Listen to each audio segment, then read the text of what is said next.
The Stranger Things podcast, episode number 8. The Upside Down. Mike. Yeah? Friends don't lie. Well, I was thinking, I don't know, maybe we can go to the snowball together. Snowball? It's this cheesy school dance where you go in the gym and dance to music and stuff. I've never been, but I know you're not supposed to go with your sister. No. I mean, you can, but it'd be really weird.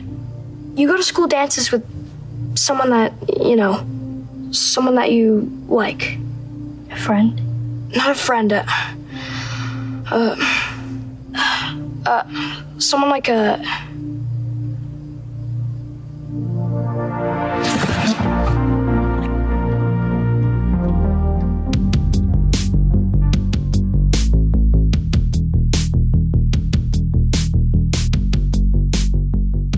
Hello there, and welcome to the Stranger Things podcast, a fan podcast dedicated to the Netflix original series Stranger Things. I'm Daryl. And I'm Addie. How are you tonight? Pretty neat. Good. I am so excited to be... I can tell. I know. To be talking about this episode. Finally. There's a lot of reasons why I'm excited about today's episode. Of course, it's the finale. Of course, a lot of really great stuff happened, and I'm excited to be able to talk about it with you. But I'm also excited because for the first time all season, we're on equal footing, and that means you get to say anything you want to. Like, nothing is off the table for you. Yeah. And I'm excited about that for you. Like, you've got a lot of notes in here, and so you even had an idea for a segment you wanted to add to the podcast. So I'm just really excited about getting through this and talking with you about this episode. Cool. All right. So let's start our way through this. Now, if you are new to our podcast, welcome. Glad to have you joining us. There's 7 more, technically 8 more episodes prior to this. Go listen to the other stuff if you haven't already. And if you have, then you kind of know our format by now. We're going to spend the majority of our time talking about the episode in our episode discussion. But before that, we're going to have our episode recap, thanks to the great folks over at the Fan Wiki site. I'll talk more about them in just a moment. And then, of course, after we get through discussing the episode, we're going to share some listener feedback in a segment we like to call Notes from the Upside Down. Addie's got her quote of the week. We're both going to do some predictions this time, which I'm really excited about. And we've got our Hawkins report, which is news and rumors. And we're going to close it all out with the meme of the week. The meme of the week. But before all of that, Addie, why don't you give us the lowdown on this episode? Who wrote it, directed it, and all that good stuff? This episode is written by Paul Ditcher, teleplayed by the Duffer Brothers, and directed by the Duffer Brothers. So do you know what that means when it says it's written by someone and then there's a teleplay by someone else? No. It's like one of them the script and one of them is actually like, I don't know. Yeah, well, you're onto it there. So it says it was written by Paul Ditcher. So he would have written the script, and then the Duffer Brothers, they did the teleplay. So they would have taken that script and then adapted it for television. I only know a thimble's full in this, but there are specific things for television with camera placements, with the way the dialogue has to be spaced and formatting. It could have just been as simple as, not simple, but formatting the script so that it works for the TV production crew, or it could just be making some adjustments on it so that it makes more sense for television rather than just a broad script or that sort of thing. But that means Paul wrote the story and put together the script, and then the Duffer Brothers came in and, tweaked that, as it were, for television. All right. Yep. So, Addison, before we get into the recap, let me ask you a question. Who's Paul Ditcher and who are the Duffer Brothers?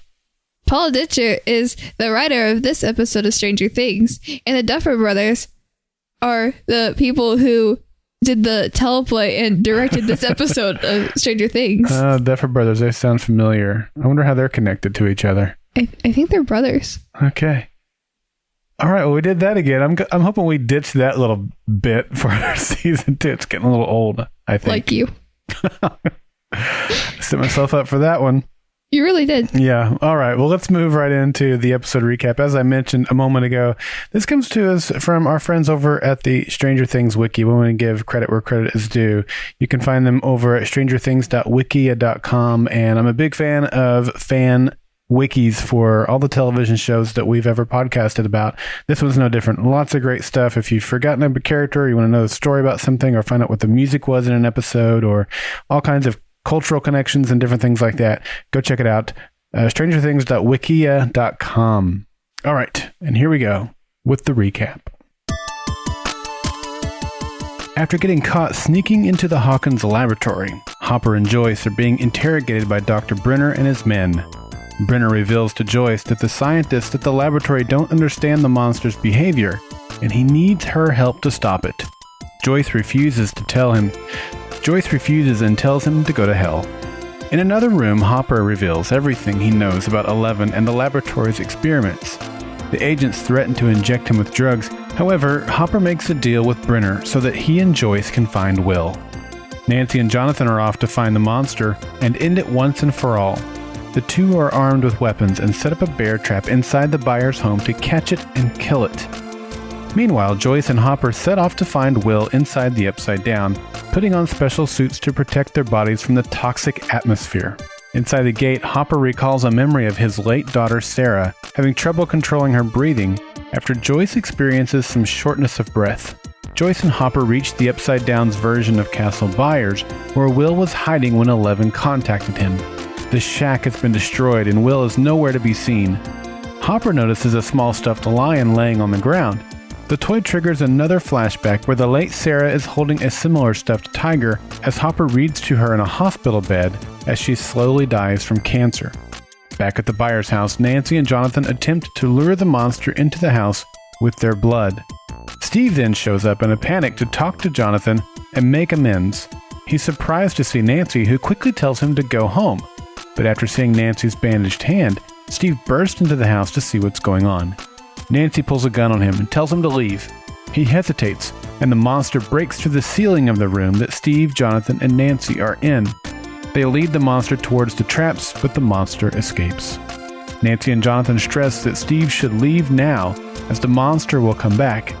Steve leaves the house and gets into his car. Suddenly the lights flicker, signaling the monster's coming back.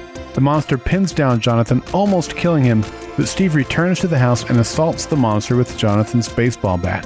The three lure the monster into the bear trap and light the monster on fire, but when the fire goes out, the monster is nowhere to be found. Mike is talking with Eleven at the school where they are hiding out. Mike tells Elle that everything will be okay, that his parents will take care of her, and that she'll be like family. Mike says that she will be like a sister to him, as he asks Elle to the school dance and kisses her. Brenner's men find the boys and Eleven hiding in the school. The agents corner them in the hallway, but Elle uses her powers to make the agents bleed from their eyes until they fall to their death. This drains Elle so much that she won't wake up. The boys are helpless as Brenner approaches and they are captured. Attracted by the blood, the monster suddenly bursts out of the brick wall. Brenner's men attempt to subdue the monster but are unsuccessful. The monster attacks Brenner and seemingly kills him. Eleven and the boys are able to escape to a science classroom. Meanwhile, Joyce and Hopper have tracked the wounded monster to the public library in the Upside Down. There are bodies of humans who have been taken, along with the shelves of vines and tendrils surrounding them. Joyce and Hopper find Will with a tendril extending down his esophagus. Back at the school, the lights start flickering as Mike talks to Eleven. Mike promises to go to the school dance with Elle as the monster storms in the classroom. Lucas takes out his slingshot to stop the monster. Before the monster gets too close, Elle summons enough power to pin the monster against a wall. Elle looks back at Mike and says, "Goodbye, Mike," before using all her power to disintegrate the beast's body into a dark, thick mist, vanishing inside it. In the Upside Down, Hopper and Joyce perform CPR on Will. Hopper recalls a memory where he watched Sarah die in the hospital as doctors try to use CPR to revive her. Hopper is pounding on Will's chest to start his heart again until he gasps for breath. Joyce and Hopper breathe a sigh of relief. Will is recovering in the hospital where Joyce, Jonathan, Mike, Lucas, and Dustin all see him and fill him in on what happened while he was gone. As Hopper leaves the hospital, he's stopped by a car which signals him to get in. 1 month later, the 4 boys are playing Dungeons and Dragons in Mike's basement. Mike still has 11's basement fort set up and clearly misses his lost friend. Jonathan arrives and picks up Will from the Wheeler home. While Jonathan and Will are leaving, Nancy gives Jonathan a Christmas present and a kiss on the cheek. Will opens the present in the car, and it's revealed to be a camera. Nancy is then seen with Steve, and he asks if she gave Jonathan the present. Later, Hopper ventures out into the woods and places some Eggo waffles in a snow-covered box in the forest. Back in the Byers house, Joyce, Jonathan, and Will are enjoying their family dinner. Will excuses himself to go to the bathroom, where he coughs up a black slug into the sink, and he momentarily phases into the Upside Down. The lights flicker again, and Will is back in his world. He returns to dinner with his family.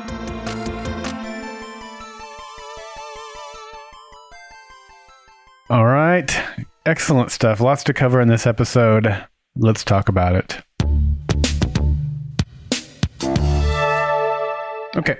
So the episode starts very, very similarly to the episode 1. I loved how this was kind of bookended in this way. And that is, it starts by looking up at the sky and then kind of slow panning down to the lab. Now, we saw a couple of other episodes that had the look at the stars and then slow panned down. But these two, the first and the last one, I wanted to point it out because they both started with the stars and then slow panned down to the lab. So again, nice little bookend to start and end the season. It would have been cool if they wrote, like November 10th or whatever. No, I know it's past that. Probably. I think it was like a week later. A week or 2 weeks. Yeah. I don't think it was more than 2 weeks.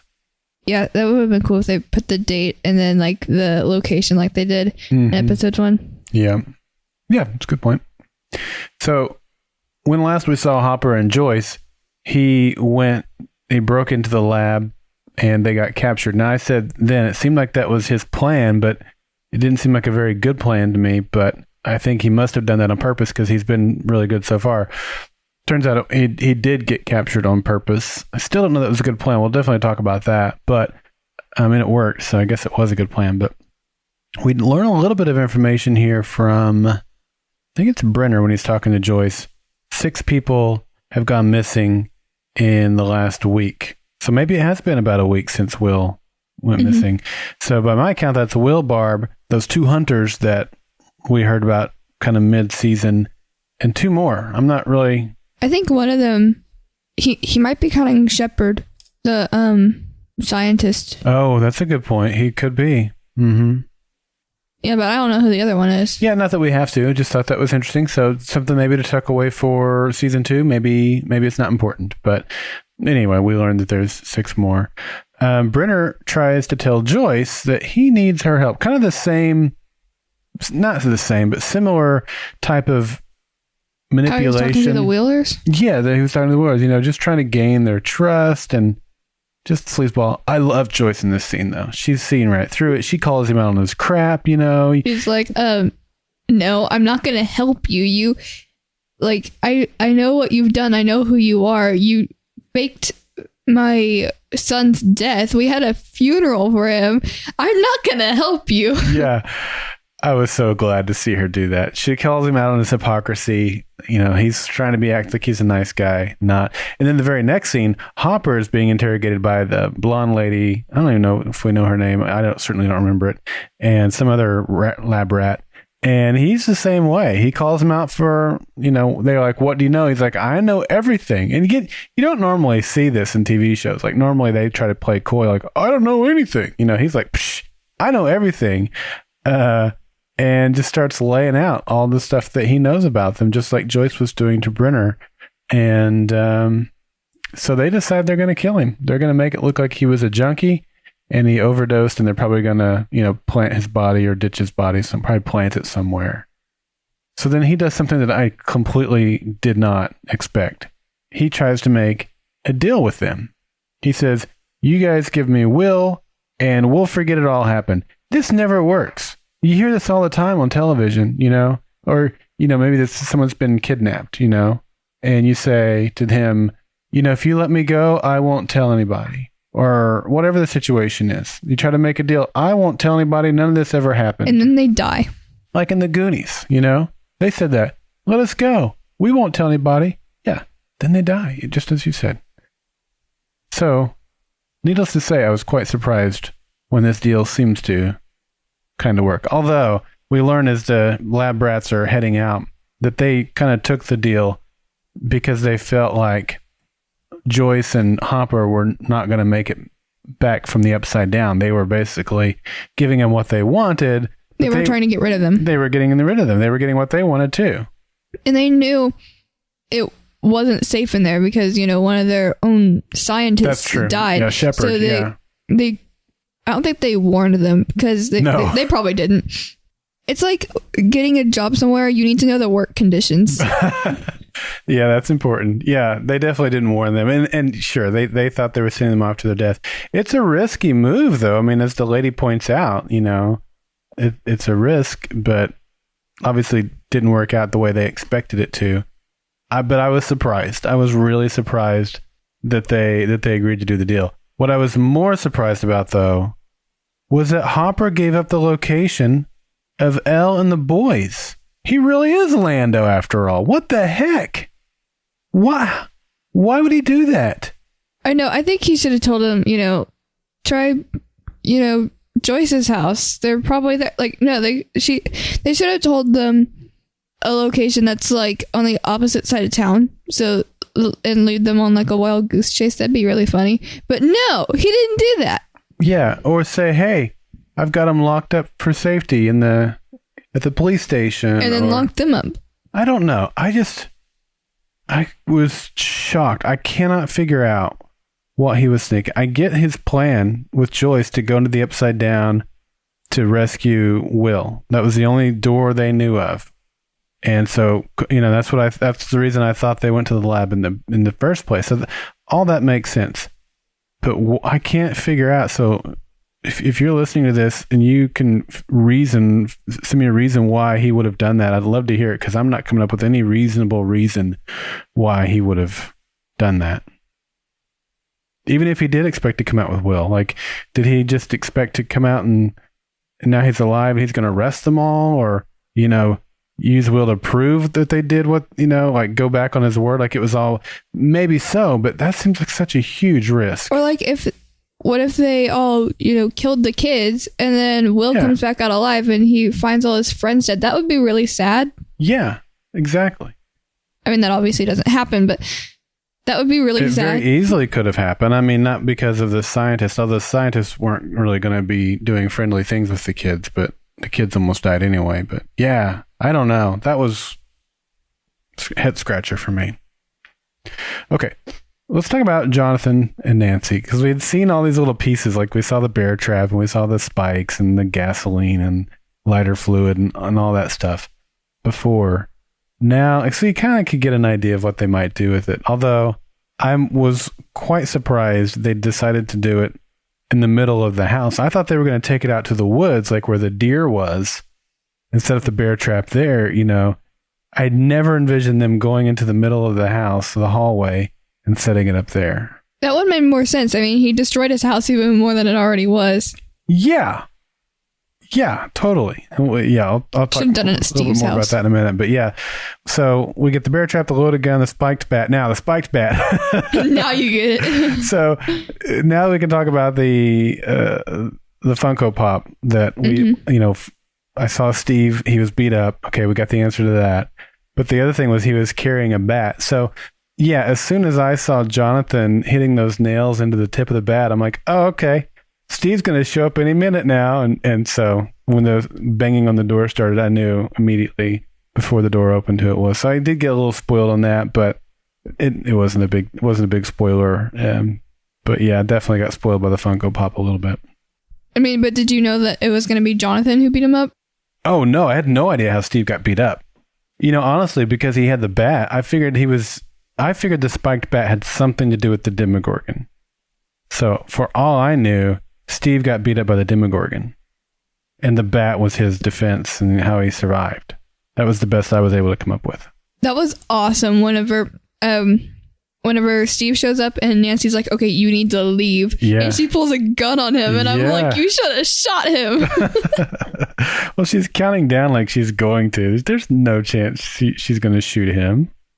It would have been really funny if she did. What? Man. I don't like Steve. I understand that, but I don't want to kill him. I just want to punch him in the throat. Have you seen my predictions or what I want to happen in season 2? No, I haven't looked at those yet. I'm kind of saving that. Okay, we get to look at them later. All right. Now, what was your reaction when Nancy and Jonathan slice open their hands? Does that make you cringe at all? It did a little bit, but it's not as graphic as I thought it was going to be. Because I knew they were going to slice up their hand because obviously they had. But like, why their hand? Why somewhere that's like less painful? Like, their foot or no. I don't know. Just somewhere that's like more useful. Or why didn't they just like get like a syringe and draw blood and then like drip it everywhere? Like that would have been like more practical instead of just like cutting their hand open and then like making them hurt. Yeah, I'm with you on that. I mean, because you need your hand to be able to swing a bat, for example. That was also part of your plan. Yeah, it made me cringe. I mean, you don't see any blood, but you just see the knife move across the skin. I don't know. Just, eesh. I want to know how they did the special effects for that. For what? Them cutting open their hand. Do you think they cut like a fake layer of skin that had like blood, like fake blood underneath it? So whenever they sliced it, you saw the blood? Well, that's one way to do it. Or they could have just, used computers to make the blood. Or they actually cut their hand open. That's also another way to do it, yeah. I'm going to go with probably not that one. Ooh, an even better idea would have been waiting for Steve to show up and then use his blood. Wow. Okay. Yeah, I could go with that, though, actually. Okay, so they cut themselves. Steve shows up, as you mentioned, and then the demogorgon shows up. And Steve is still trying to like. It's a really funny scene because Steve has no idea that the demogorgon is even a thing, and then it shows up. He doesn't know what the heck is happening. It's Nancy's unloading bullets into the thing. And he's like freaking out like a little baby. It's hilarious. Yeah. And they make it into the bedroom and the trap doesn't go off. Demogorgon disappears. Okay.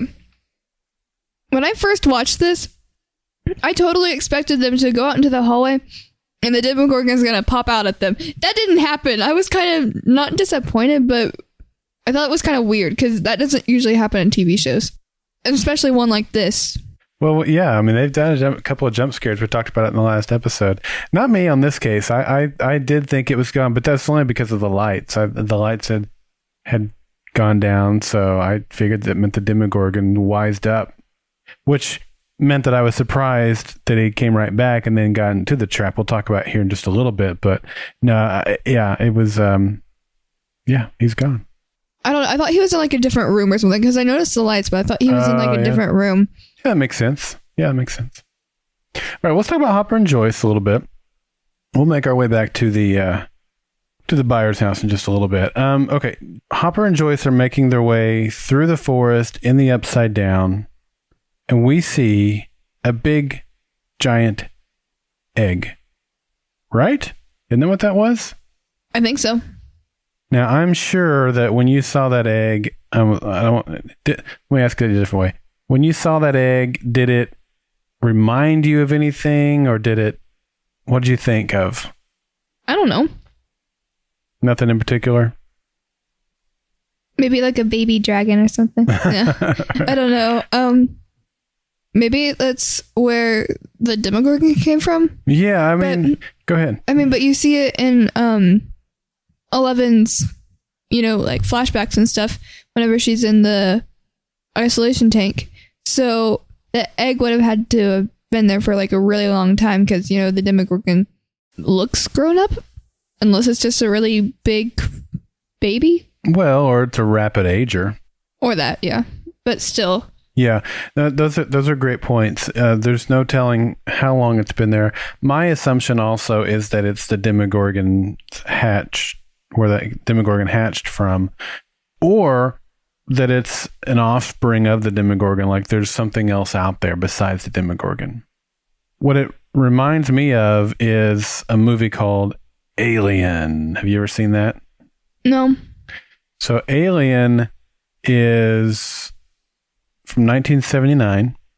It is such a good movie. It's a sci-fi horror movie. So it's taking place in space. It involves an alien, obviously. It's got some horror feels and themes to it. Not a lot of blood. I mean, there is some blood, but not a lot of it. But in that movie, although I'm trying to think of what we see actually in the first movie versus the rest of them when we see the egg pods and stuff like that. But yeah, those eggs, or the egg that we saw there, we see some other egg pods in the Alien franchise. And so definitely made me think of that. So I'll be returning to this egg in my predictions segment, but I've definitely thought it was a cool thing and something we need to think about, particularly if where there's one egg, there's usually more. Where did that egg come from? It didn't get there on its own.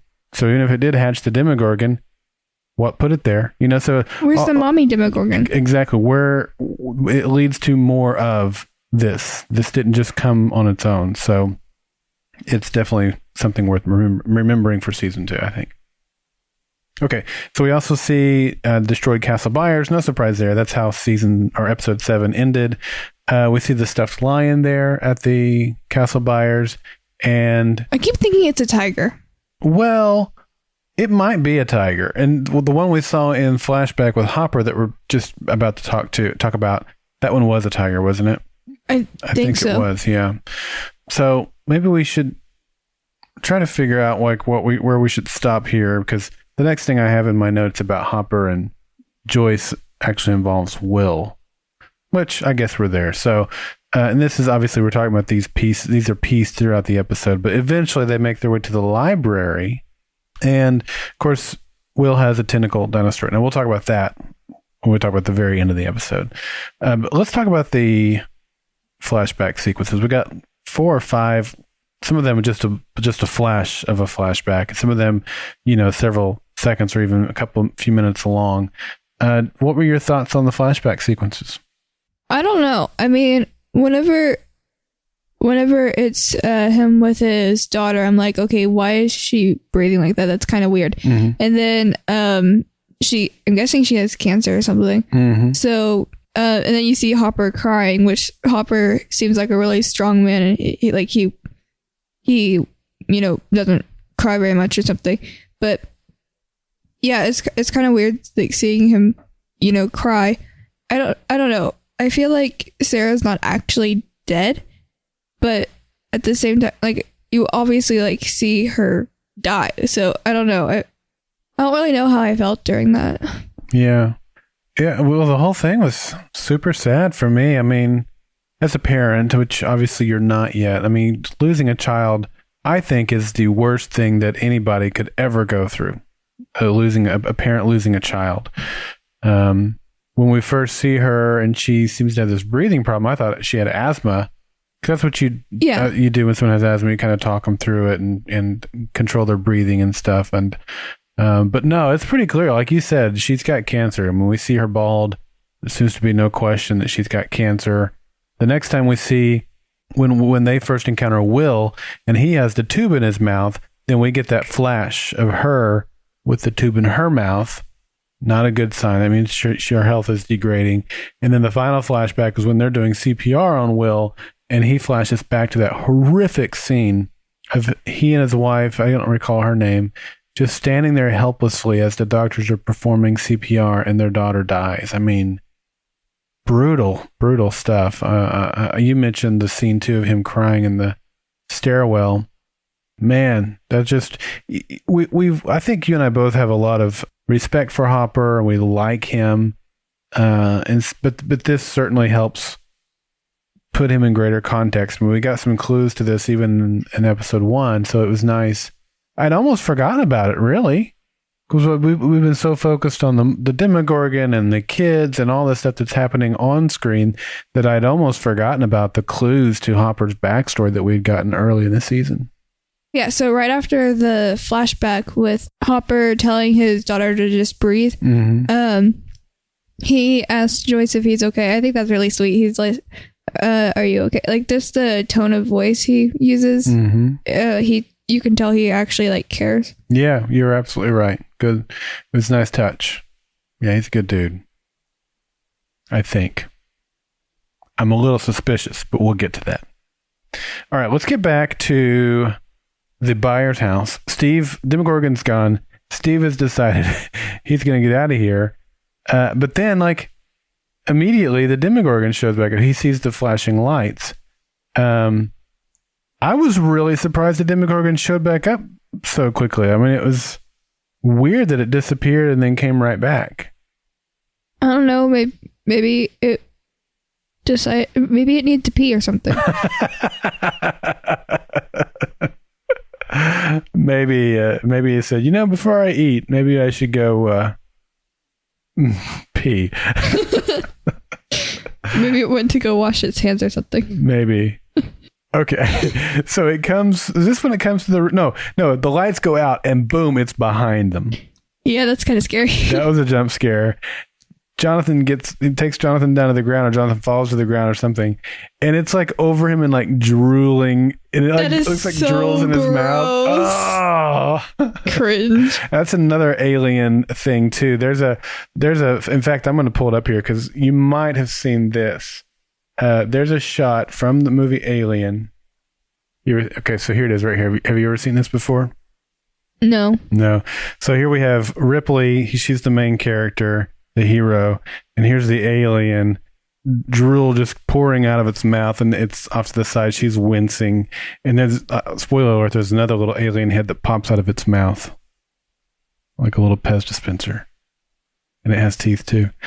But that's what it reminded me of. It's just sitting there over Jonathan, drooling, and that drool is just pouring into Jonathan's mouth. That was disgusting. Yeah, it really was. Okay.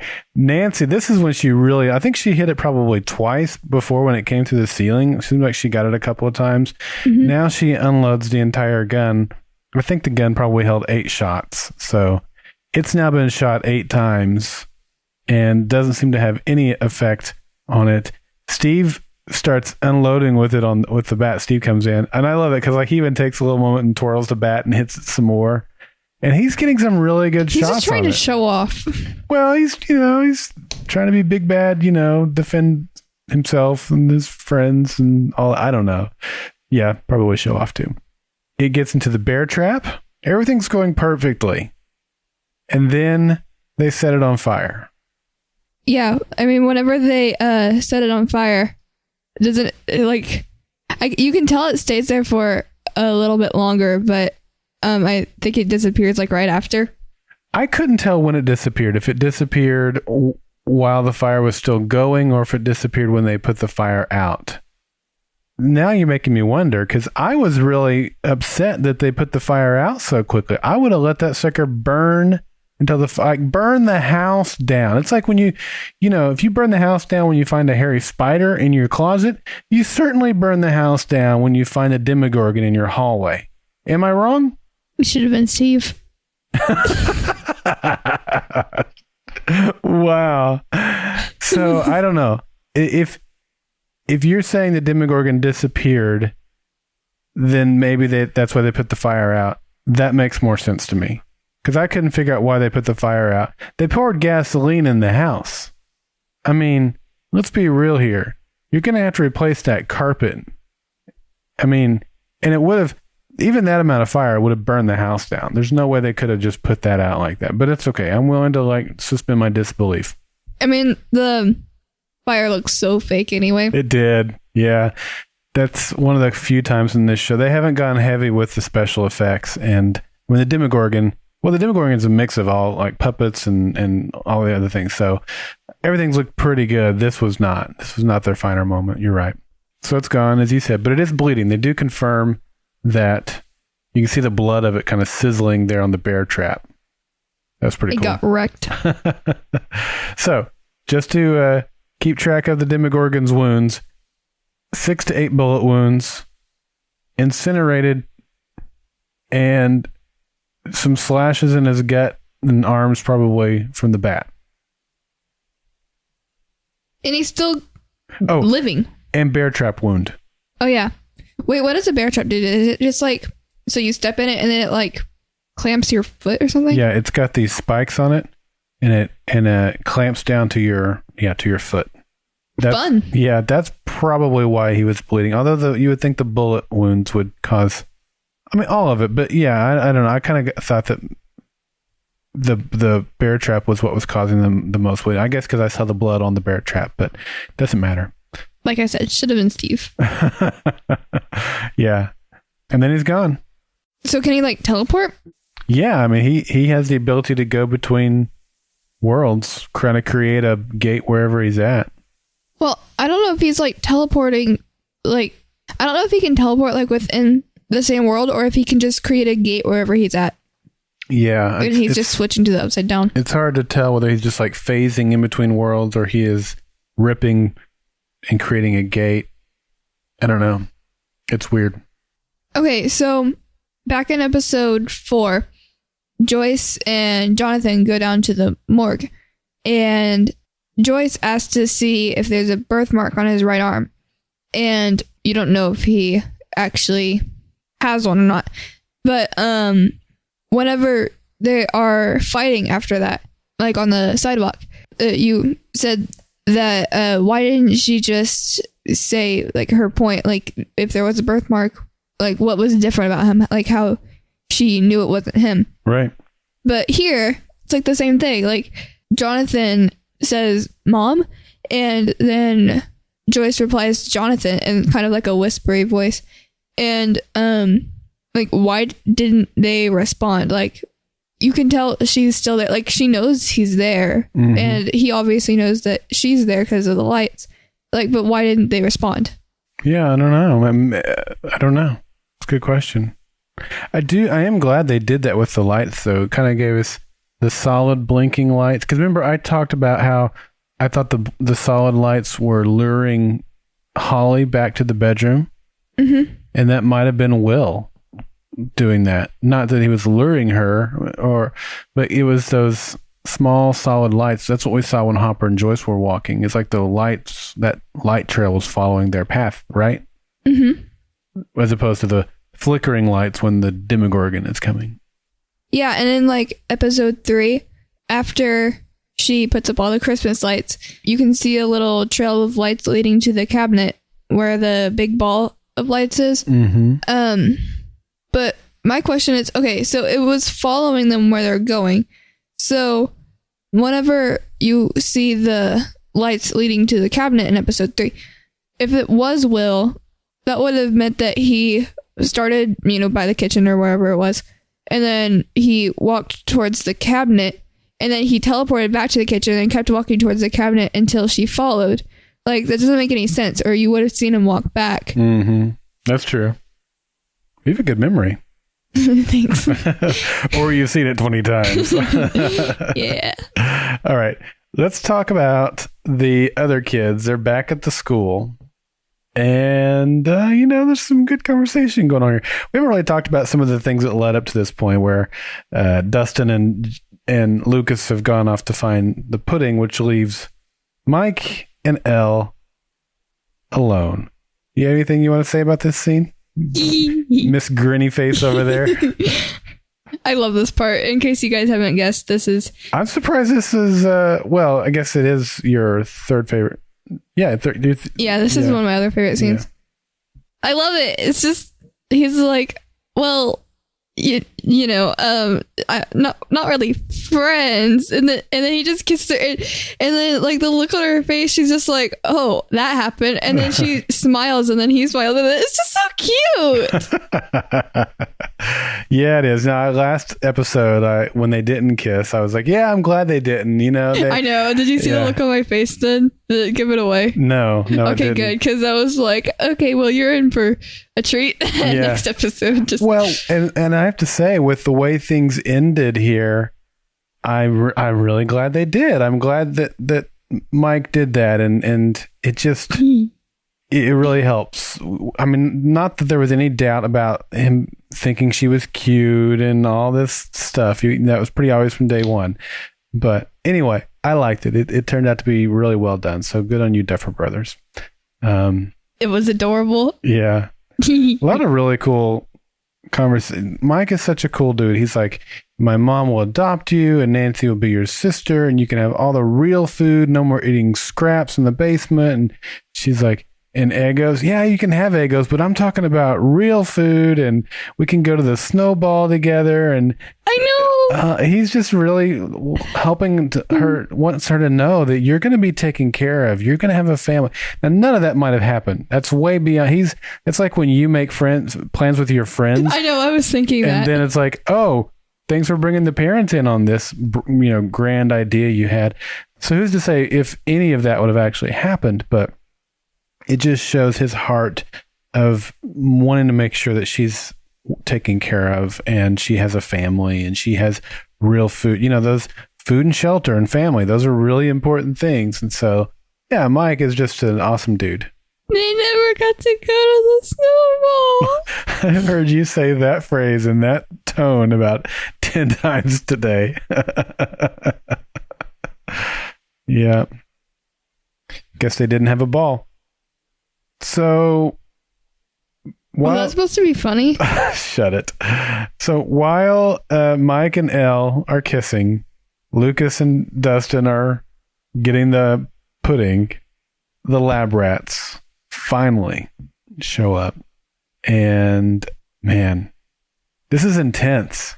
Because, okay, my first thought was, oh, they're going to get Mike since he's outside. Like, I don't understand, like, the point of view. Because whenever, I think you can see the lights and stuff from, whenever it's looking at Mike. Mm-hmm. But I'm not sure if you can, whenever it zooms out to looking at the cars driving up, I was looking for Mike standing outside somewhere, but I didn't see him. I was like, okay, where is this? I mean, I know it's at the school, but I don't know. I was like, is it like a different side of the school or where is Mike? Yeah, I'm a little confused too, because when you get to that view, it looks like the gym is across the street from the school.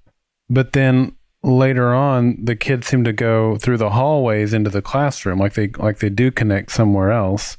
Mm-hmm. So I don't know. It's not a big deal, but it is. I'm not sure of the layout either. But yeah, I thought they were going to see him when he's sitting out there. Good thing they didn't, so he could go back and warn the others. But it didn't take him long. I mean, there's a lot of guys, a lot of scientists and stuff like that, military guys. So it doesn't take them long to get them trapped on both sides. And man, we've seen Elle do some really cool stuff. I mean, the van flip was pretty freaking amazing. This might be the new coolest thing that she's done up to this point. Obviously, she's got one more thing that's going to top everything. But this is pretty awesome. She stops the people behind her, so she's not even looking at those guys. She stops the blonde lady and all those guys that she's with. They're bleeding out of their eyes. I know, that was so creepy. I love it. Did it occur to you at any point that, oh no, there's a lot of people bleeding a lot right now, they're going to attract the demogorgon? When Mike said something, yeah. Yeah, same here. I was like, oh, yeah. That's not good. That's not good. Yeah, I didn't think twice either on it. Yeah. Such a cool scene, though, to see Elle saving them. Now, she drops down. We've never really seen her try to control that many people at one time. So, and she was already pretty drained, which is why they were getting the chocolate pudding. That's right. That's a great point. Or maybe that was just an excuse so they could eat it. Well, Dustin was certainly looking for any excuse to find that chocolate pudding. But yeah, you're right. She was already drained from being in the isolation tank. So now she's extremely drained. And looks like she almost dies at this point. She's maybe not dies, but at least she's really weak. She's really weak, almost, or does lose consciousness practically. And then Papa shows up. Ugh. Yeah? I don't like him. Do you think he was being nice here, or was he being manipulative? Both. Yeah. Because he tells her that she's sick, which she's not sick, but I don't know. I think he's being just weird and creepy. Yeah. She's 12. Like, you need to like let go of her. And then even like Mike is like let go of her, and 11, she's just like bad. And I'm like, wow, you go 11. Yeah, tell him. Yeah. And then she calls out to Mike, and then the demogorgon shows up there. Yeah, demogorgon beating his way through the wall, smells the blood. Mike recognizes immediately blood. That's when I picked up on it. He's a clever one, yeah. He really is. Very smart. And so I guess Brenner puts Elle down at that point. We don't really see that as far as I can recall. But the demogorgon comes through. The guys are just unloading their machine guns into the demogorgon. I don't know if the bullets are bouncing off of him or if they're going through him with no effect. Or she's just like absorbing them. Yeah, I don't know. But that monster would have taken hundreds of rounds of bullets at this point. Mm-hmm. And they are not impacting him or affecting him at all. It'd be like us getting hit with airsoft guns, except even that many airsoft hits would be like, you know, it's having no effect. Sounds like a dying sheep. You know, yeah, it was crazy. And then it jumps on Brenner. Lol. Rip Brenner. So, yeah, that was kind of nice. It was funny when the Hillary Clinton lady died.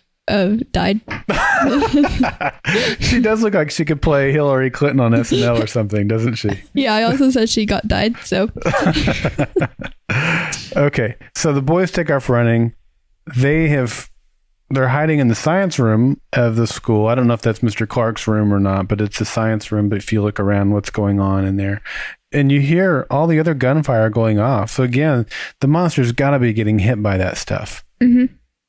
Oh, and then they put 11 on the table. Right. And he's talking to her like, okay, she's like dying. So when earlier he mentions you can have like real food, and she just clearly just wants Eggos. Right. And he says you can have as many Eggos as you want. I think that's really sweet because like he knows she only cares about Eggos.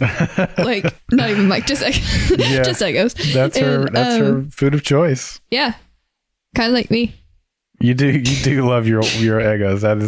That's true. Eggos and corn dog sauce. Yeah. So then the gunfire stops. And then boom. That can mean only one of two things. The monster is dead, or the people with guns are dead. And it doesn't take long to figure out which one it is. Yeah. You're right. Monster breaks through. Did you notice what was on the bulletin board? Don't look at my notes. Did you notice what was on the bulletin board when the demogorgon burst through the door? No, but I noticed there was a periodic table, and it said something about, I don't know, but I remember like the letter was like sideways. The letter U was sideways. That's correct. Yeah, the letter U was sideways. There's also off to the side a Rube Goldberg machine, which I thought was pretty neat. What? A Rube Goldberg machine? A what? A Rube Goldberg machine can be anything where you set one thing in motion and it perpetuates other things, and it might go through loops and tunnels and you might see dominoes go off, and then it bumps a little car that scoots down and knocks a ball over, and it rolls and hits something else. Have you ever seen anything like this? Yeah, those are cool. They're very cool. In a very, very small way, that's what Jonathan and Nancy were doing with the yo-yo. Although it was really more of just the bear trap would move the yo-yo and let them know that it had triggered, instead of then the yo-yo knocking something else over, doing something. So not exactly Rube Goldberg, but I don't know. Maybe that's a clue for something we'll see in season 2. Maybe it's just something that fits in a science room. But what the bulletin board said was outer space traveler. Okay. Wait, was that the thing that had the letter U sideways? Yeah, the U in outer was sideways. Yeah, I Not noticed. upside down, sideways. Yeah. So anyway, I don't know what that means, if anything, but I am going to talk about that again when we get to our predictions segment. But the demogorgon comes in, traps the boys in the classroom, and, it's wrist rocket time. Lucas gets out the wrist rocket. Okay, I have something to say here. Okay, please. So he's being shot with like 100 bullets. It doesn't affect him. And then one little tiny rock, which is the one. It's slow motion and everything. It's the one. Yeah. And then he gets hit with one tiny little rock, and then boom. But I mean, in his defense, it was when his face was open. So. Well, but Elle stepped in at that point. Well, no, it was whenever he got hit with the rock. That's when he like slammed into the bulletin board at the back. Yeah, but that's because Elle did that. No, she didn't. Yes, she did. No, she didn't. Totally did. No, it was when he hit with the rock. It was a timing coincidence. No. Because here's what I have in my notes. I'm completely with you, Addie, where he pulls out the wrist rocket and you're like, come on, guys. This thing has just been hit by 5,000 bullets. There's no way this wrist rock is going to have any impact on it. And then it goes slow-mo, and I'm like, oh my gosh, because you're right, its mouth is open. And so I'm thinking this is going to be like a David versus Goliath thing, where the rock is going to hit the demogorgon in just the right spot to take it out. But no. Just when you think the rock has done it, it turns out Elle steps out, and she has done it, and she's got the monster pinned against the chalkboard. That's what I think happened. Hold on. I don't think it was her. I'm surprised. Shh. I'm rewatching it. Yeah, it wasn't her because she didn't have her hand up. She wasn't whenever she slams Mike back, she uses her hand and gestures him to fall back. Mm-hmm. But you would have seen her push him forward with her hand whenever she's walking out. So you didn't see that. I think it was the rock. It was the rock. I don't know. I don't know if I can smell what the rock was cooking. Rocks don't cook. Oh, my mistake. I don't know. I think that it was Elle. So I would love to hear listener feedback on this. This is great that we have finally we can talk openly now, and we are having a disagreement here. This is good stuff. So I'm going to say rock had nothing to do with it. You're saying that Elle had nothing. Now, obviously, once the monster was driven back, I think we agree at that point because Elle stands up, walks towards him. She kept him pinned, and she destroyed him after that, right? Goodbye, Mike. Yeah, exactly. But yours, where we disagree at is what was it that thrusted the demogorgon against the side, not the sidewalk, the chalkboard? Is that right? Is that where we disagree? Yeah, it was the rock. It was Elle. Okay. So she then walks up to the monster, pins him there with her mind, looks back, as you just said, bye, Mike. No, it's goodbye, Mike. You missed the good part. No. Goodbye, Mike. And destroys the demogorgon and sacrifices herself in the process. This is powerful stuff. It was emotional. It's amazing. And you see Mike crying. Yeah. And I mean, with all their ears are covered because it's obviously really loud. And then she does that scream thing too. The demogorgon was already screaming, right. And then she obviously has a really powerful scream because in a couple episodes ago, whenever she's out in the woods by herself, right, she looks in the water, yeah. And then she makes the birds fly, and then in the next scene, Will goes flying. No. Holly has to eat her pancake. Sorry, I thought you meant the next scene with Elle. That was awesome. Did you called him Will? Jeez, what's wrong with me? I was talking about the next scene with Mike. So it was impressive. I mean, how strong is Elle? We've already seen. That's why I've been careful to kind of note all the damage the demogorgon has taken up to this point, and by all accounts it had no effect. So it's not like she got her hands on a weakened, struggling to find strength demogorgon. No, she found a demogorgon. She found herself head to head with a demogorgon that seems to have not been affected by anything, including Lucas's rock, and she took it out anyway and destroyed it. That's how powerful she is. It's amazing. Lucas's rock did half the work. Why are you wanting to deprive Elle of the full credit of what was done? Because it was the rock. I just don't smell what the rock is cooking. The rock doesn't cook. It's a rock. Okay. Don't raise your eyebrow at me. So, that's it. Now we kind of see ourselves at the hospital. The boys come in and kind of bring Will up to speed. I love how... So immediately after, you see Will in the hospital, Jonathan's just like, here's my mixtape. Yeah. Okay, the only note I have here at the hospital is when Hopper gets ready to leave, he gets in the car with the 2 suits. I assume those are suits from the lab, right? Maybe he's being arrested for trespassing. I don't know. Something happened. We're going to learn more about it in season 2, hopefully. We could speculate wildly here. Did Hopper make a deal with them? Was it to reinforce the deal of he knows nothing? Hand wavy, you saw nothing, you know nothing. Yes, that's right. I agree. Please let me live. I don't know, but something happened. Some sort of conversations were made, and I hope we get to find out what they are. I've got a tiny piece of speculation I'll throw out here in just a minute. So, Will and Mike are a lot alike. So whenever Will wakes up and stuff, he asks Jonathan what happened to his hand, and he's like concerned and stuff, even though he just went through all that. Mm-hmm. And then you see the same thing with Mike. Even after he starts coughing and stuff, he's like, "Oh, are you okay?" And he's always helping out Elle. Like, "Are you okay?" Like, yeah, I love you. But yeah, like they're the nice ones. Yeah, good observation. And then Lucas is over here like, she's a liar, she's a traitor. Well, he's on her team or her side now. Well, yeah, now he is, but yeah, you need the skeptical ones. The skeptical ones keep you alive. The skeptical. Yeah, shutty.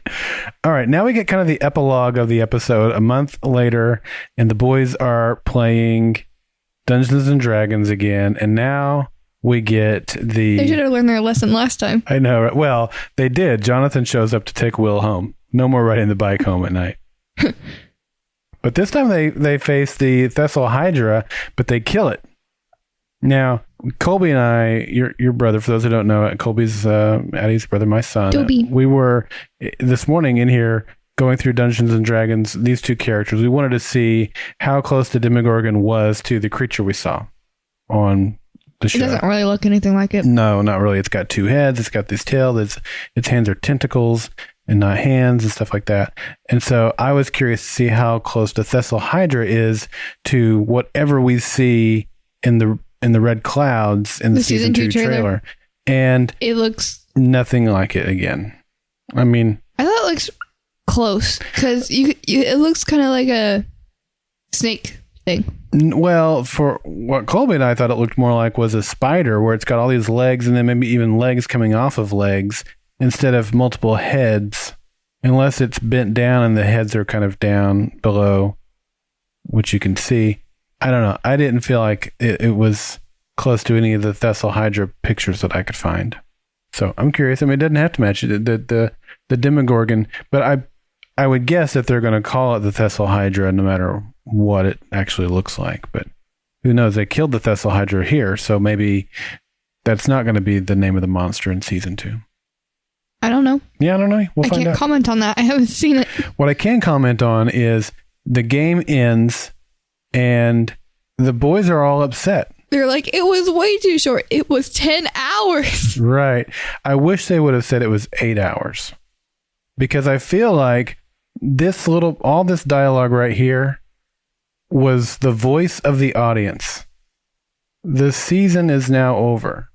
And this is what, if you're watching it like you did, this is before we know if there's going to be a season 2. And so you're like, it can't be over with.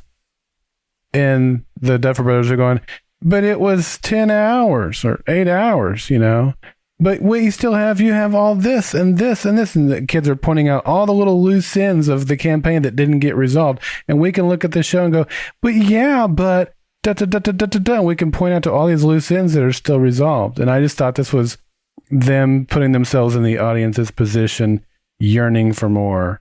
And fortunately, we're going to get that. So, but anyway, that's the way I took this little piece of dialogue, and I loved it.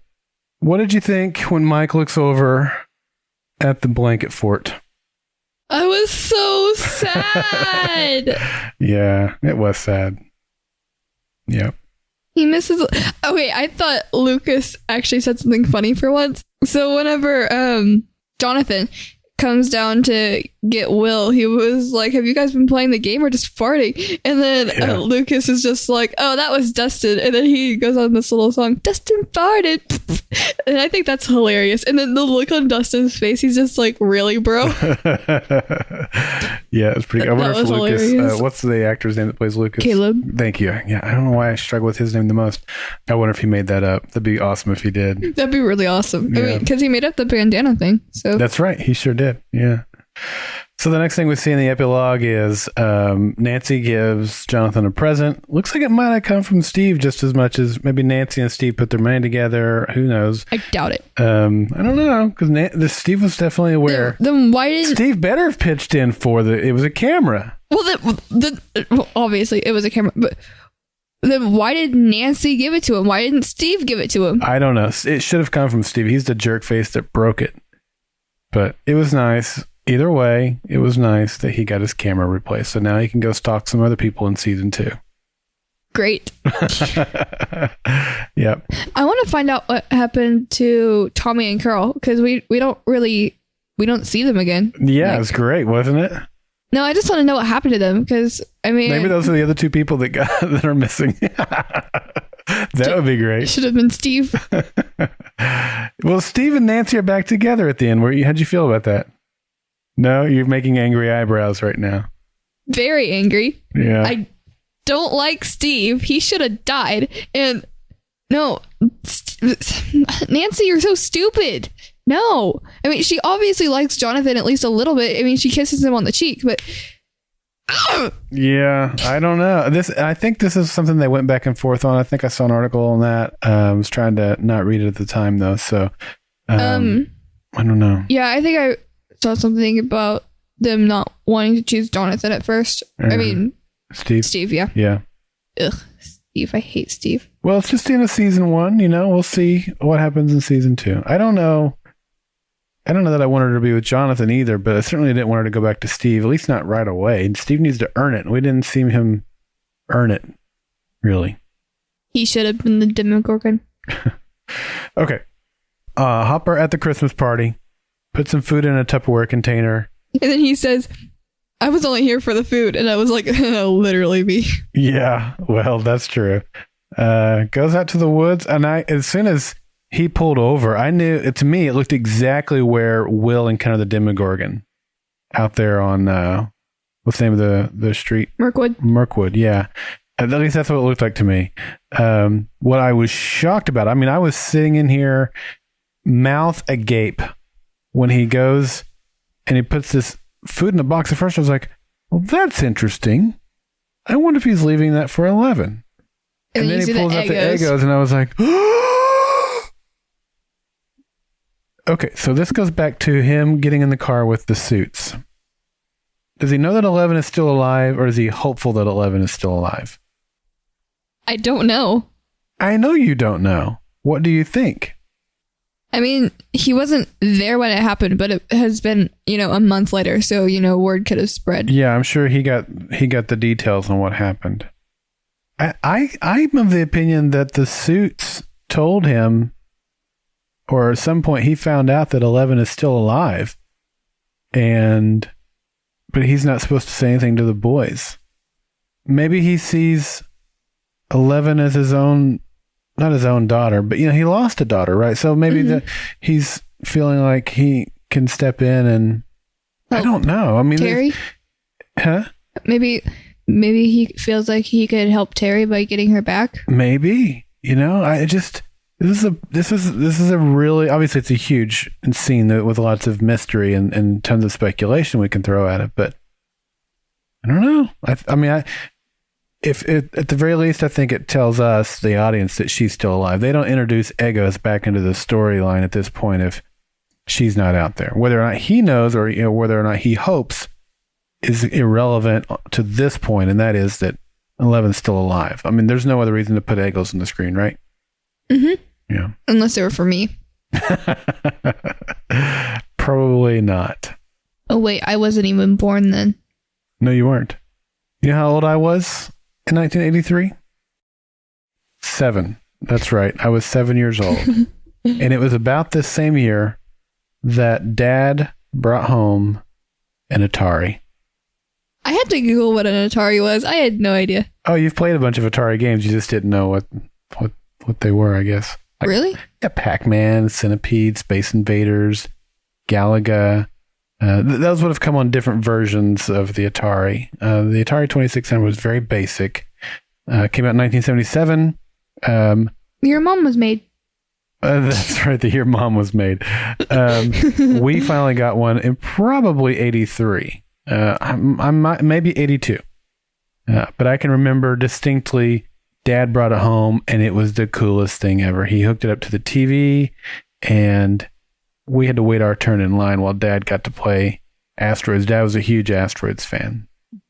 And he would play Asteroids. We also had Combat. It was like a little tank battle game. And yeah. So now this was at the end of its lifespan in 1983. In fact, in 84, I think it went out of production. So think about it today. It went in production in 1977 and went out of production in 1984. That's a pretty long time span for a video game system. So normally they're like 4 to 5 years. And then in 1985 is when the Nintendo came out, the first Nintendo. So The Switch? No, it was just called the Nintendo Entertainment System, the NES. So if we get to season 3, which I'm sure we will, I'm really hoping they start bringing the Nintendo into, the pop culture stuff at that point. Now there was an Atari 5200 that would have just come out about this time, but it was kind of a flop. So I would lean it's more likely that Will is getting, even though it's near the end of its life cycle, an Atari 2600 than he is 5200. And part of that is because if this was, say, the Wazowskis, they've got money, right? So they could afford the newest.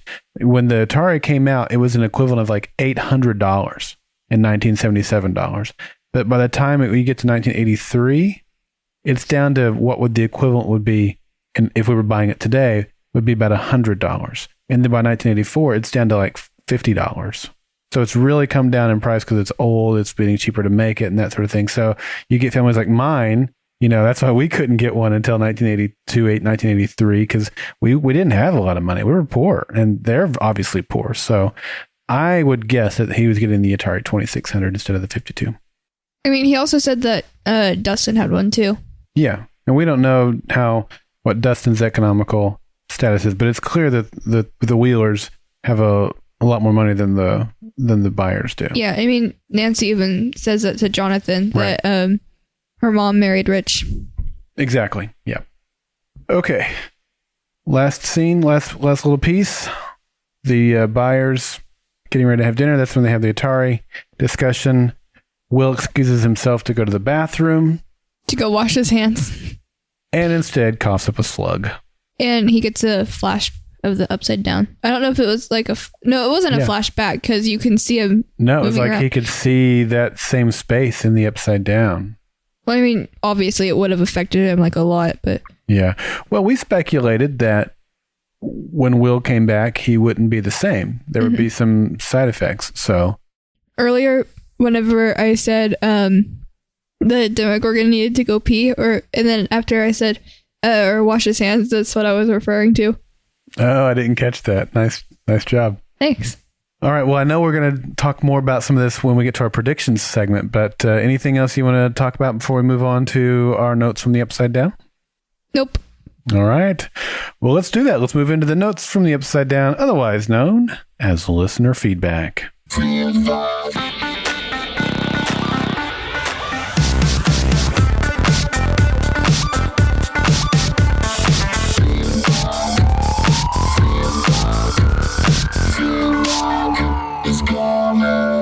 Well, Addie, we've got 2 feedbacks for the listener feedback segment today.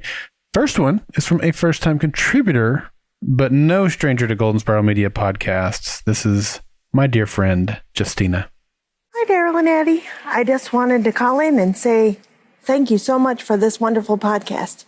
It is bringing back so many memories of watching Stranger Things. I had hoped to do a rewatch with you guys, but the timing didn't work out. But I am definitely enjoying reliving each episode as I listen to the podcast. In the most recent episode that I listened to, Holly Jolly, I'm reminded by the quote of the week on how captivating Winona Ryder's performance is in this show.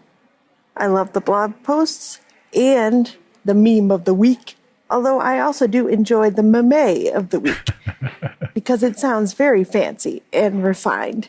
I feel like we should have high tea and look at the meme. Perhaps instead of cakes, we should have Eggos. This is Stranger Things after all. My favorite thing about Stranger Things, how all the friends never give up on each other, are always sticking up for each other, working together and trying to keep themselves and each other out of trouble. I feel like this will definitely continue in season 2.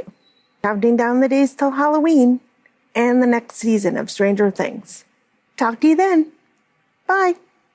Awesome. Thanks, Justina. And she complimented the blog posts, which are 100% Addie. Way to go, Addie. Thanks. Yep.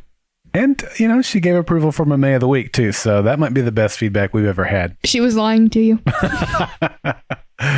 All right. Well, let's see what we have for our second feedbacker this week. It is Karen. Hi, Daryl and Addie. Ooh, that's loud. Hi, Daryl and Addie. I'm here with my episode 8 feedback for you, since you asked me to kind of tie up the Dark Phoenix thing for you. There's not a lot now, but I didn't want to spoil the monster thing, which is, the big deal of the episode. First of all, there was a scene that Elle looked at a statue that she was kind of fascinated with, and it looked like an angel, but it also kind of looks like a phoenix. And there's also an allusion to the fact that her name is Jane, and it's very close to, of course, the name of the phoenix, which is Jean Grey. Okay, and then the Dark Phoenix is accidentally unleashed by the mastermind, who is, doing the tinkering in Jean's brain. And it's kind of a parallel to Brenner pushing 11 to kind of, poke at the monster, and tears that dimensional wall by accident. And we kind of get the illusion that that's what's happening in the show. And it kind of lets the monster into like our quote unquote world. Now in the comics, there's also a scene, and it's pretty iconic, where Jean Grey uses her powers to pin Mastermind to the wall, and then throws all her powers at him and puts him into a coma. And of course, that's how Elle defeats the monster, pinning it to the wall and deciding to make it so he can't hurt anyone anymore. And she sacrifices herself in doing so. We know she's back for the second season. So, can you say Rise of the Phoenix? I mean, it's a pretty safe bet that we're going to get her back in a phoenixy sort of way. So, it's almost the same image when she pins the monster against the wall as it is in the comics, where Jean Grey pins Mastermind against the wall, who is, of course, the monster in her story. So, it's a real homage to that comic. You can't get any closer to an homage than that. So, I just wanted to let you know that's what I was alluding to. And of course, I didn't want to say that, because then you'd know that, number one, there's a real monster, and number two, she was going to, defeat the monster and sacrifice herself. So that's it. And, I really love you guys doing this podcast. So, thanks a lot. Thank you, Karen. I think you and I should spend some time reading the entire Dark Phoenix series before season 2 starts. Read? It's a comic book. All right. Pictures. Yay. Yeah. If only someone as awesome as Karen would have purchased it and sent it to us. Oh, wait. She did. She sent us the entire Dark Phoenix comic series for us to read. Really? She did. That's so cool. Yeah. So thank you, Karen. We're not going to be able to take it with us, and because Addie and I, in the morning, literally, we're going to bed tonight, and then at like 3 a.m, we have to get up and we're going to Guatemala. Barf. I know it's that that time of day shouldn't exist except for sleeping. But anyway, when we get back, maybe on our way to Comic-Con, because we'll actually be able to take electronic devices with us there. We'll take it and we'll get it all taken care of and read before season 2. So thank you, Karen. And I love your parallels, your analogy on the X-Men. Yeah. All right. Well, if you want to send in feedback for a future episode, you can do that at 304-837-2278, which goes straight to voicemail.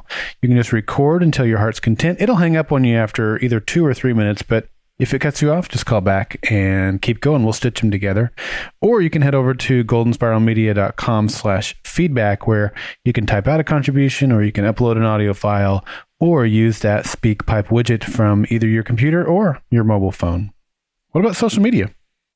Our Instagram is Stranger Things GSM. Our Twitter is Upside Down GSM. And our Facebook is facebook.com/group/Stranger Things GSM. With a dab that you guys couldn't see. All right. Now, let's talk about the quote of the week. The quote of the week is, Mike, I found the chocolate pudding! Found it! I knew she was hoarding it. I knew it. Always lying, saying she's out. Bald-faced liar. Mike! I found the chocolate pudding! Okay! With, like 10 voice cracks. Yeah, I was just about to say that. I love that his voice cracked. And when I heard his voice crack, I thought that was so cute. It was great.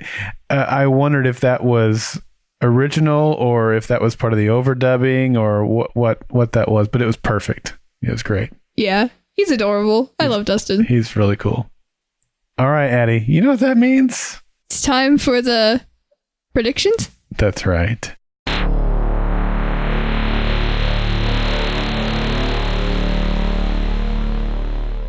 Okay.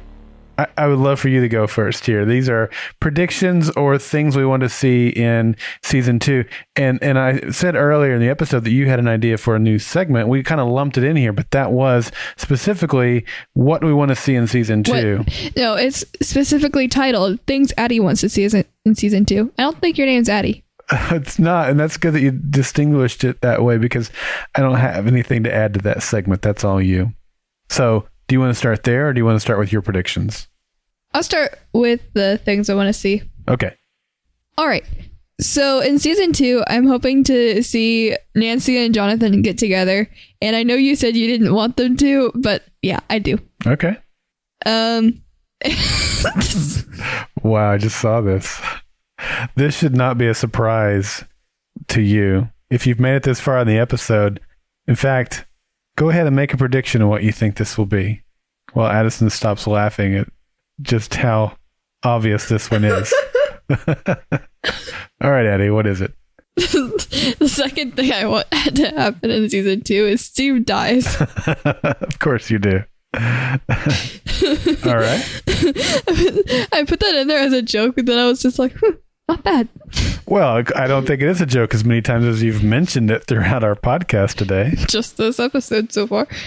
Okay, I want 11 to reunite with her mom or dad. I mean, it doesn't show her dad, but... Do you think if she does reunite with Terry that it will help Terry come out of her state of, kind of, she's just catatonic right now. So is she catatonic because something has been physically done to her, or is she in such a state of despair because no one believes her and she's lost her daughter and that maybe when she sees Jane or Elle, it would help snap her out of it? What do you think? I think it'll help her a little, but not completely, because they mentioned that she was given like drugs and stuff, so that could have affected it like a lot. But I think if she reunited with 11 or Jane, it would help her. Yeah, I agree. Okay. What else? I hope Hopper and Joyce get together. Oh, really? Yeah. Hopper and Joyce, and then Jonathan and Nancy. I'm sure you want Mike and Elle to get together too, right? Oh, wait, she told him bye, so I guess there's nothing. Okay. Are you trying to kill me? What else?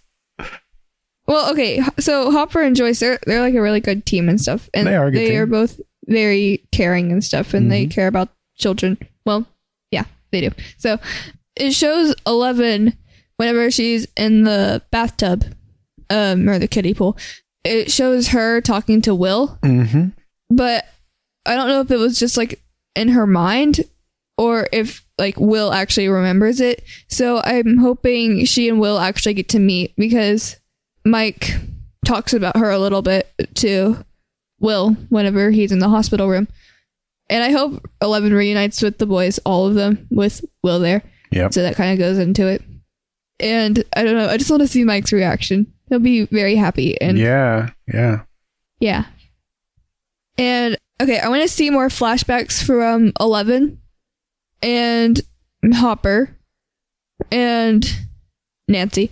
And I want to see flashbacks from Will in the Upside Down. Okay. And Will, like how he was before, because you never really get to know him. Right. I mean, you know that he's honest and caring, but like that's really it.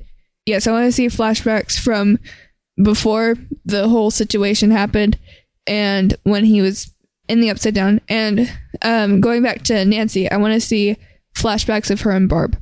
Oh, okay. I was going to ask you about that. Okay. But I know it's probably not going to happen, because I watched a live stream with Shannon Purser, who plays Barb. It was like at the time they were filming season 2, and she said she hasn't gotten a script yet, so she's probably not going to be in it. Oh. I know, that made me sad. I was like, no, Barb. So yeah, because last week I told you I remembered when she popped out of the pool in the Golden Globes or whatever award show that was. So, I'm disappointed. I mean, but they could have given one to her, like later. Yeah. Or maybe she wasn't allowed to say. Yeah. Well, was definitely lying. not allowed to say, I'm sure. Well, I mean, I'm sure she would have been allowed to say if she's gotten the script. I don't know, because with the status of her character is up in the air, they would want to keep that a secret, I would think. Maybe. But I don't think she would just lie to her fans. I don't either. Yeah. Okay. Well, as far as predictions go, I'll kick this one off. Earlier, I think episode 4, I made a prediction where I said the demogorgon is 11 from the other dimension, where in that dimension 11 didn't stop herself from killing the cat and kind of allowed herself to do dark things and just kind of eventually consumed her and turned her into this beast. Well, I no longer think that. I'm quite sure that's not the case. I mean, it still could be the case, but I don't think it is. In fact, also, I think maybe episode 2, I said that if the demogorgon turned out to be an alien, I would be very disappointed, because it would seem like the easy way to go, and they would have to do some convincing for me to really be comfortable with that. I'm getting there. In fact, I'm kind of am there. I mentioned this episode started with a look at the stars panning down to the lab. That was the first shot of the series. And that could have been a massive clue. Something coming from space down to Earth. When we see, as I mentioned in the classroom, that message on the bulletin board could have been nothing. It could have been just something you would see in a science class in a middle school.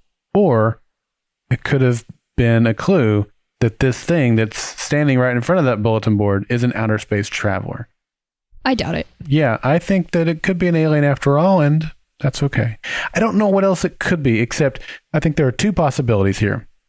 Oh, and I think the egg is a big clue to it as well. And that may be because it reminded me of an egg from a movie called Alien, right? So, but I think there are 2 explanations for the demogorgon, and that's not true. There's a third that I'm going to get to in just a moment. But the one is it's an alien. 2 is that it is a monster created in a lab by mad scientists who were trying to create a weapon. And I think either of those are still possibilities. The third option goes into my next prediction, and that is, at the end of the day, when Stranger Things comes to a close, what will be the reveal? A lot of shows have a wrap up and they have a big reveal or whatever, like Lost with season 6 on it. We finally learned what the Flash sideways were in the very last episode of the season. That doesn't always happen to be the case. And sometimes the story is what it is, and you've seen it play out, and there's nothing left to kind of help you understand what the story is, just how the story will resolve. Fringe was an example of that. But I think that this story could be one of those where it's revealed at the end that the entire thing has taken place in the mind of Mike Wheeler. Mike is the dungeon master after all. We saw the series begin with Dungeons and Dragons, and the season almost end. I mean, it wasn't the last scene of the season, but it was almost the last scene of the season. And in that, we saw, again, I paralleled it with the show. They wanted more. There were loose ends. And so it wouldn't surprise me if after the end of this, because Mike is the dungeon master of their D&D group. He's the one creating the scenarios and putting the kids into these situations. And it might just be him fantasizing about these dungeons he's creating if his friends were really there and fighting the monsters themselves. And it's just kind of playing out in the, imagination of Mike Wheeler. That could be seen as a little bit of a weak cop-out. Anything that happens in the mind of someone is typically frowned upon. But I think this could be an example of how it can be done and still be pretty cool. So we'll see if that turns out to be true. I just think that's a fairly strong possibility. I hope it's not like that. Why? I don't know. I just hope like the whole thing was in real life and, 11 actually exists and it's not just in someone's mind. Well, I mean, is this the real life or is this just fantasy? They're like caught in a landslide and there's no escape from reality. Right? Mm-hmm. And you also, whenever you were talking about how you thought that it was 11, 11 was the Demogorgon, but the Demogorgon was like the bad version of her. Yeah. And oh yeah, you back in episode 4, you said there was something in the finale you were going to come back to on that. Yeah, so it was the scene where 11's destroying the Demogorgon. So I'm like, okay, why would she want to destroy part of herself, which is what goes against it? And then she's also, destroying like the bad side. So that kind of, you know what I mean? Like, why would she want to destroy herself? But it's also the bad part. So of course she wants to destroy it. And she's a good one. Yeah, and I don't mean that it's actually... I mean, it's like in Fringe, there was Olivia and there was Faux Olivia, and they were two separate people. But they were the same person just in their own universes, but they were two separate people. That's kind of what I meant by that theory. I mean, she's not literally destroying herself, although in a way she is. Yeah, okay. I don't know. I mean, I still think there's a chance of it, but I'm leaning towards no. One other prediction I have is... that with Dr. Brenner gone, I had said, I don't know if it was episode 3 or 4, where we were talking about the heart of darkness, and we were talking about how some people who appear to be bad, it's easy for us to judge them as bad, and we have darkness in our own heart, and da-da-da-da. And I said that we might find that the things that we see as evil now, Steve and Brenner and the Demogorgon, might not be so bad after all. And in fact, I said we might find that Brenner is nothing but a puppet himself and somebody else is controlling him. But with him out of the picture now, he's dead, then it seems likely that we would get to see who the real person in control is. Again, going back to the suits that picked up Hopper and they drove away together, he had a meeting with someone and it wasn't the guys in the car. The guys in the car were taking him to meet someone. That's the way I would, assume. So who is that and what was the purpose of that meeting? And I'm hoping, all that will get revealed. But I think that now that Brenner's gone, that person will be revealed. And last prediction, I think I said that was the last. I actually have one more.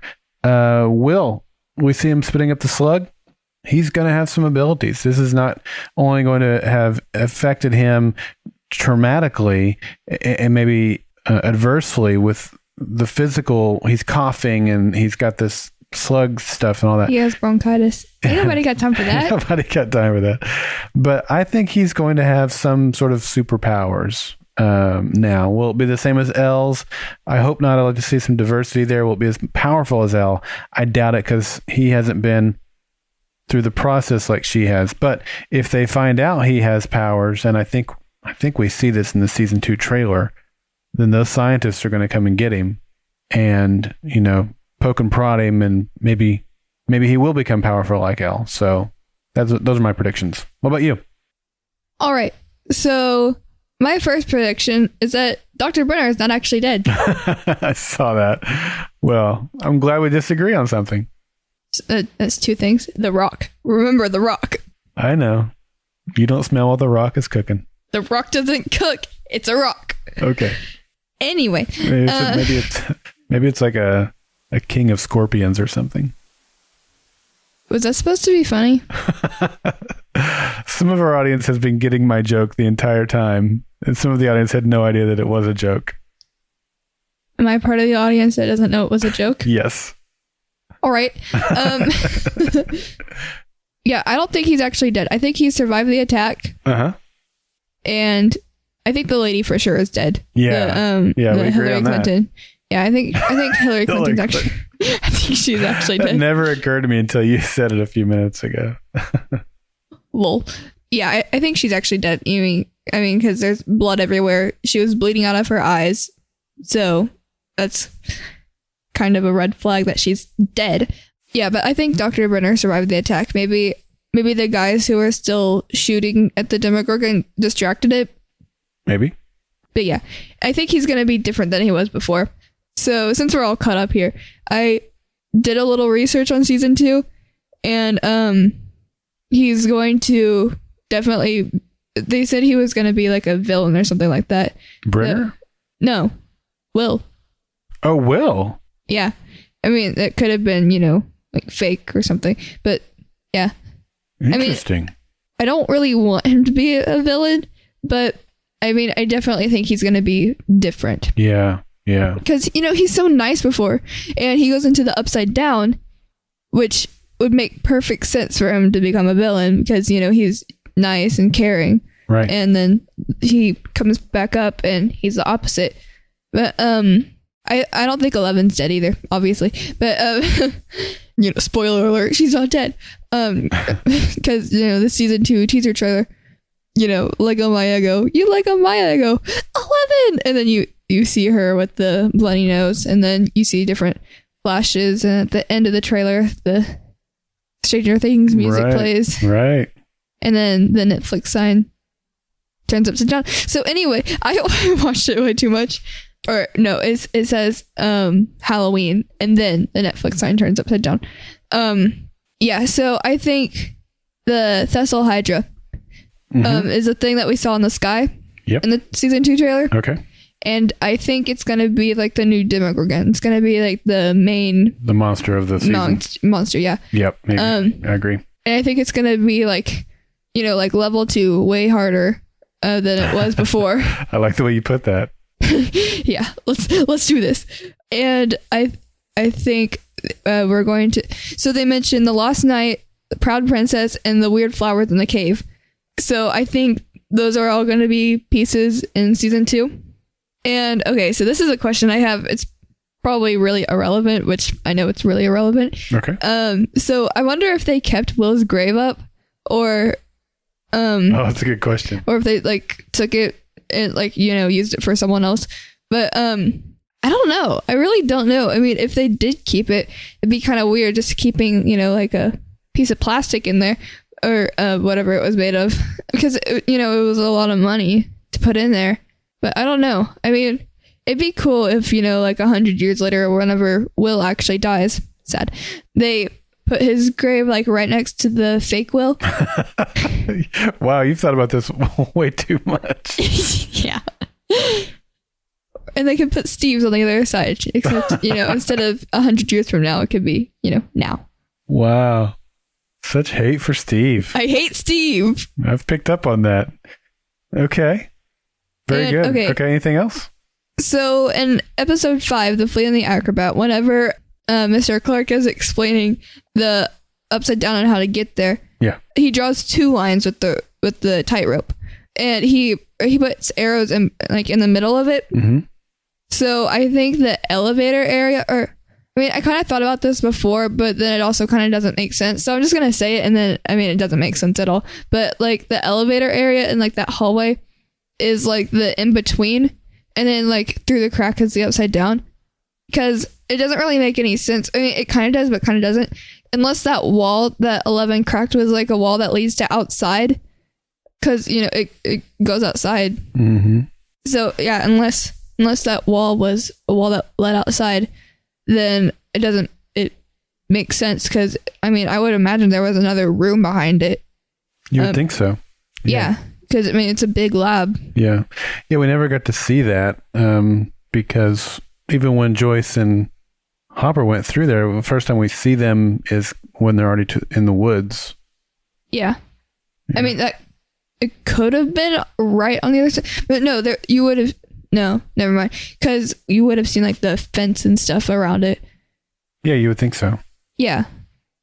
So yeah, I wonder if that elevator area is the in between, and then through the crack of the wall, in the wall is the upside down, which is where Will was. So he was actually in the upside down, and then the other scientists were in the in between. I'm just gonna keep calling it that.